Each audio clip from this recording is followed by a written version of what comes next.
नमस्कार विद्यार्थी मित्रांनो, पालकांनो। आज आपण सर्वात महत्त्वाचे अपडेट्स कोणकोणते आहे, आजची तारीख 7 आहे आणि 7 तारखेपासून आपल्याला आता काय काय करायचं आहे, कोणत्या गोष्टींचं आपण जे ते नियमित पालन केलं पाहिजे आणि कोणते जे तारखा आहे जे आपण विसरले नको पाहिजे, तर ते आज आपण आजच्या व्हिडिओमध्ये या व्हिडिओमध्ये बघणार आहोत। आणि हा व्हिडिओ प्लीज स्किप करू नका, शेवटपर्यंत बघा, कारण मग नंतर तुमचीच इन्क्वायरी राहते की तुम्ही हे नाही सांगितलं, तुम्ही ते नाही सांगितलं, किंवा आमच्याकडनं ही डेट मिस झाली किंवा आमच्याकडनं ती डेट मिस झाली। तर असं काही नको व्हायला, तुमचे जे काही इम्पॉर्टंट डेट्स आहेत ते मिस नको व्हायला, म्हणून हा व्हिडिओ जो शेवटपर्यंत बघा, कारण हा व्हिडिओ खूप जास्त महत्त्वाचा राहणार आहे। याच्यात MCC, AACCC, कर्नाटक, MPBMS सर्व इन्क्लुडेड राहणार आहे। तर हा व्हिडिओ नक्की शेवटपर्यंत बघा। आता सर्वात आधी आपल्याला काय महत्त्वाचं आहे, अत्यंत महत्त्वाची नोटीस जी की आता आपल्याला दिसते ती म्हणजे MP ची नोटीस जी आलेली आहे तीच आपल्यासाठी खूप महत्त्वाची नोटीस आहे। आता त्या नोटीसमध्ये आपल्याला काय समजते, ही जी नोटीस आहे ना, ही ऑल इंडिया कोटा ची नोटीस आहे आणि जे स्टेट काउन्सिलिंग आहे ना त्याच्याबद्दल मी ऑलरेडी एक्सप्लेन केले। स्टेट काउन्सिलिंग आपल्याला नीट समजलंच असेल, ते मी ऑलरेडी व्हिडिओ पोस्ट केला आहे त्याचं की MP ची काउन्सिलिंग जी आहे ती सुरू झालेली आहे आणि त्याची रजिस्ट्रेशनची डेट जी आहे ती 11 तारीख आहे आणि आपल्याला इथं दिसतंय की ऑल इंडिया कोटाची जी डेट आहे तर ती 9 तारखेपासून स्टार्ट होणार आहे, तर 11 तारखेपर्यंत ती चालणार आहे।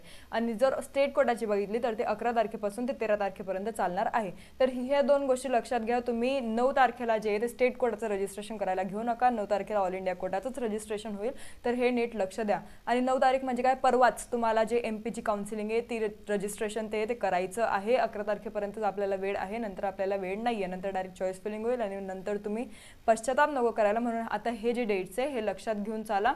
आणि MP ची काउन्सिलिंग कसं असतं ना माहिती, तुम्हाला जर आता डेट जी ती ऑलरेडी आलेली आहे, तुम्हाला जर कोणाकडे काउन्सिलिंग जॉईन करायची असेल तर ते लवकरात लवकर करा, कोणाची तरी काउन्सिलिंग लवकर घेऊन घ्या। जर तुम्ही आतापर्यंत कोणाची काउन्सिलिंग घेतली नसेल तर तुम्ही दिले गेलेल्या नंबरला व्हॉट्सअपला MPBMS टाकू शकतात किंवा पेड काउन्सिलिंग टाकू शकतात। नंतर आम्ही तुम्हाला जे काही आमचे पेमेंट डिटेल्स आहे, जे काही फीस डिटेल्स आहे ते प्रोव्हाइड करू। पेमेंट झाल्यावर आमचे जे टीममेट्स आहे ते तुम्हाला कॉल करतील आणि तुमच्याशी सविस्तर जे ते बोलून घेतील। आता हे सर्व झाल्यावर जर तुमची इच्छा आहे की तुम्हाला स्वतःच जे तुमची काउन्सिलिंग आहे ती करायची आहे, पण एक मी तुम्हाला सांगते तुमच्यासाठी अतिशय महत्त्वाची गोष्ट, ती म्हणजे MP मध्ये फसवणूक खूप होत असते। डोनेशन खूप घेतात, 50,000, 1 लाख, 2 लाख पर्यंत डोनेशन घेतात। डिपॉझिट एक वेगळी गोष्ट राहते, डिपॉझिट तुम्हाला भरावं लागतंच, जर ते 50,000 राहो का 2 लाख राहो की 1 लाख राहो ते तुम्हाला डिपॉझिट भरावंच लागतं। पण MP मध्ये डिपॉझिट नाही आहे। आपल्याला ऑल इंडिया कोटा, AACCC आणि MCC ला डिपॉझिट राहतं, MP ला डिपॉझिट नाही आहे, तर MP ला तुम्ही विदाऊट डिपॉझिट पण ॲडमिशन घेऊ शकतात। फक्त डोनेशन देण्याच्या नादात काही पडू नका। जर तुम्ही स्वतःच तुमची काउन्सिलिंग करताय, सेल्फ काउन्सिलिंग करताय, तर फक्त कुठे फसवणूक करून घेऊ नका स्वतःची, जे ते एकदम नीटपणे तुमची काउन्सिलिंग करा, सर्वांकडनं एकदम सावध राहा, जे काही एजंट्स लोक आहेत त्यांच्याकडनं सावध राहा आणि स्वतःची काउन्सिलिंग नीट करा। जर नाही जमणार तर कोणती तरी काउन्सिलिंग जे आहे ते घेऊन घ्या। आता हे झालं आपलं MPBMS बद्दल। नंतर आपण डिस्कस करू महाराष्ट्र BMSचं।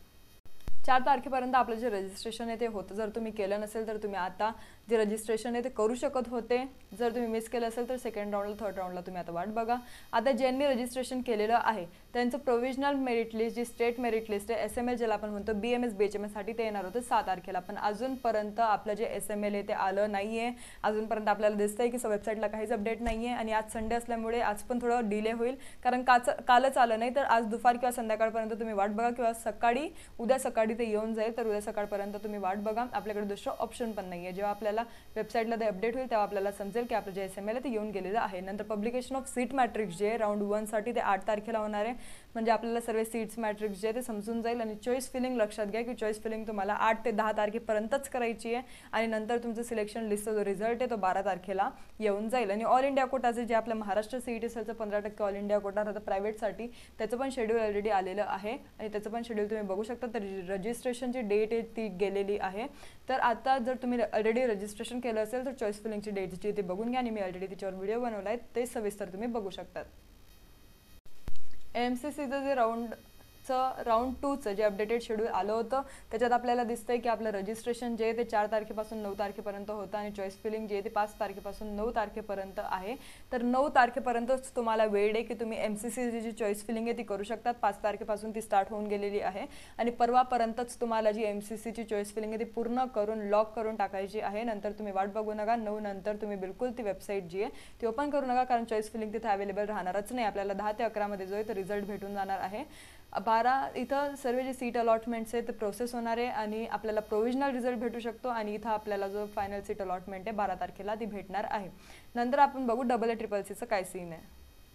ज्या मुलांना AA-CCC थ्रू ऑलरेडी सीट भेटलं असेल त्यामुळे रिपोर्टिंग असेल ते करू शकतात, व्हेरिफिकेशन ऑफ डॉक्युमेंट्स करू शकतात. रिपोर्टिंग तुम्हाला करायची आहे 5 ते 12 तारखेपर्यंत आणि verification of documents by joint candidate should be done by 13 to 14 of September.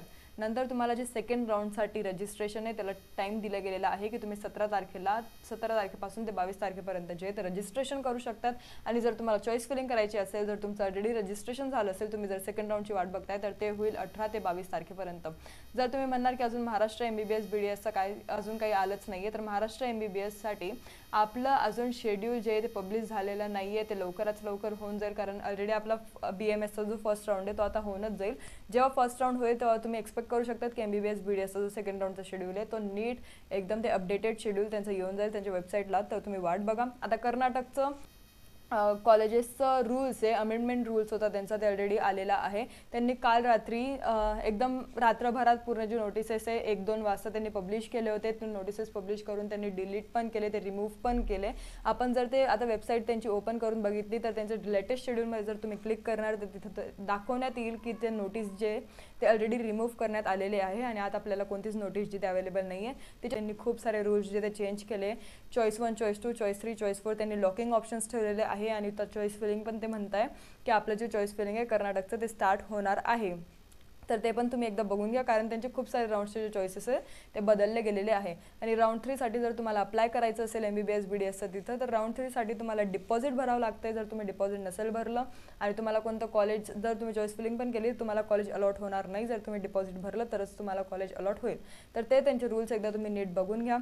कर्नाटकच्या BMS काउन्सिलिंगची तर त्यांचा जो राऊंड्स आहे त्यांचं ऑलरेडी आयुष सिलेक्शन लिस्ट जी आहे ती प्रॉपर जी फायनल लिस्ट आहे ती आलेली आहे. तर आता आपण टाइम टेबलची वाट बघूया.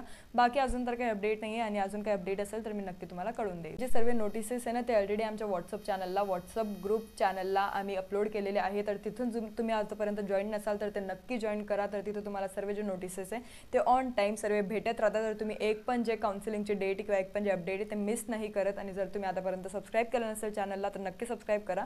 कारण बेल आयकॉनला क्लिक केल्याशिवाय काहीच फायदा नाही आहे. बेल आयकॉनला क्लिक केल्यावर तुम्हाला जे सर्व नोटिफिकेशन बारमध्ये सर्व जे नोटिफिकेशन आहे सर्व वेबसाईट्सचे किंवा आमच्या व्हिडिओजचे ते सर्व तुम्हाला भेटतील आणि एकदम अपडेटेड व्हर्जन तुमचं राहील, अपडेटेड इन्फॉर्मेशन तुम्हाला राहील.